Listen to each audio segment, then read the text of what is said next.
سلامونه ستړي مشئ، وخت مو په خیر. تاسې ته له زیرو نیوز 24 څخه د نن ورځې د مهمو خبرونو ټولګې ته ښه راغلاست ویو.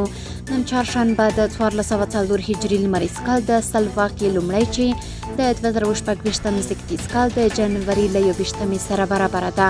تاسې ته له زیرو نیوز 24 څخه د هیواد مهم خبرونه وړاندې کوم، خو په سر کې د مهمو خبرونو سرچکي. د متقي او سره صلیب استازي لیدنه. متقي د سره صلیب او سرې میاشتې نړیوال فدراسیون د آسیا او آرام سمندر له مسؤل سره لیدلي. د ایران له لوري کابل کې د وروستی برید غندنه. ایران په افغانستان کې پر یوه چینایي رسټورانټ ترهګریز برید غندلی. او افغان او برټانیې چارواکو پر دوه اړخیزو اړیکو خبرې کړې دي. اوس هم بشپړ خبرونه. د اسلامي امارت بهرنیو چارو وزیر مولوي امیر خان متقي د سره صلیب او سرې میاشتې ټولنو نړیوال فدراسیون د آسیا او آرام سمندر د سیمې له مسؤل الکساندر میتیو او مل پلاوي سره ناسته کړې. بهرنیو چارو وزارت ویلي چې په دې ناسته کې د راستنېدونکو افغان کډوالو او د طبیعي آفتونو له زیانمنو سره د بیړنیو مرستو، د دوی د اساسي اړتیاوو او د روغتیا په برخه کې د همکاریو په اړه خبرې کړې دي. میتیو ویلي که څه هم په بشري برخو کې نړیوالې مرستې کمې شوي، خو غواړي افغانستان ته د خپل سفر په ترڅ کې د بشري مرستو اړوند اړین معلومات راټول او د مرستو د تشې کمولو لپاره له اړوندو لورو سره خپلې هڅې جاري وساتي.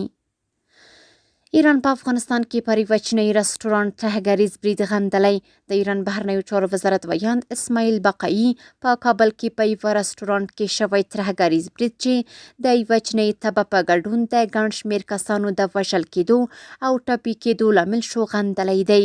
د بهرنیو چارو وزارت د قربانیانو له کورنیو سره خواخوږي څرګنده کړې او له افغانستان او چین سره یې د پیوستون د اعلان ترڅنګ ټپیانو ته یې د ژر رغېدو هیله کړې. بقایي د ایران اصولي دریځ په یادولو سره د ترهګرۍ د مخنیوي او پر وړاندې د مبارزې لپاره یې د سیمه ییزو او نړیوالو همکاریو پر پیاوړتیا ټینګار کړی. افغان او برټانیې چارواکو پر دوه اړخیزو اړیکو خبرې کړې دي. په پاکستان کې د اسلامي امارت سفارت د خبرپاڼې په خپرولو سره ویلي چې د افغانستان لپاره د برټانیا ځانګړي استازي ریچارډ لینزي او مل پلاوي په اسلام آباد کې د یاد سفارت له سفیر سردار احمد شکیب سره لیدلي. د غرض لینزي په کابل کې وروستی پیښه غندلې او د افغانستان له خلکو سره یې خپله خواخوږي څرګنده کړې. خبرپاڼه کې راغلي چې په یاده لیدنه کې د افغانستان او برټانیا پر دوه اړخیزو اړیکو، سیمه ییز وضعیت او د افغان کډوالو په اړه خبرې کړې دي. د غرض دواړو لوریو د متقابل تفاهم پر بنسټ د ناستو پر دوام او د همکاریو پر پیاوړتیا ټینګار کړی. بنګلادیشي شرکتونو د افغانستان د پنبې له سوداګرو سره د قراردادونو لاسلیک کولو ته لیوالتیا څرګنده کړې.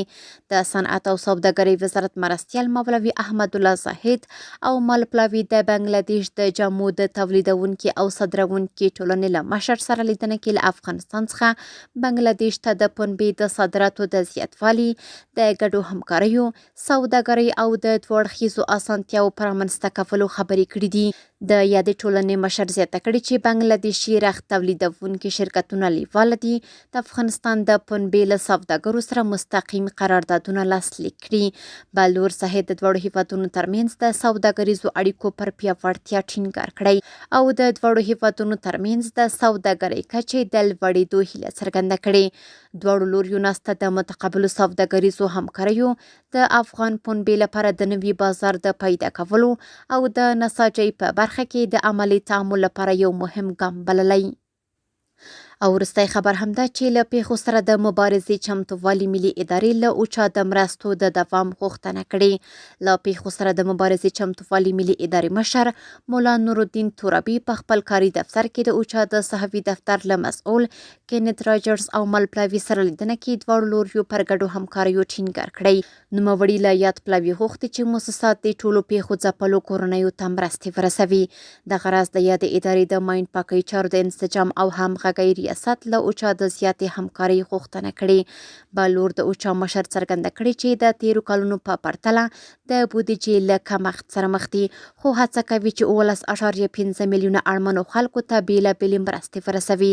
ترڅنګ یې دواړو لوریو پر ګډو همکاریو ټینګار کړی. کورني خبرونه هم دومره وو. د بهرنیو او سپورټي خبرونو لپاره زموږ پاڼې وڅارئ.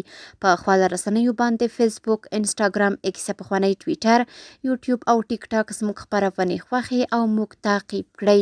ادرس یې 0 نیوز 24 تر سبانۍ خپرونې. د الله پامان.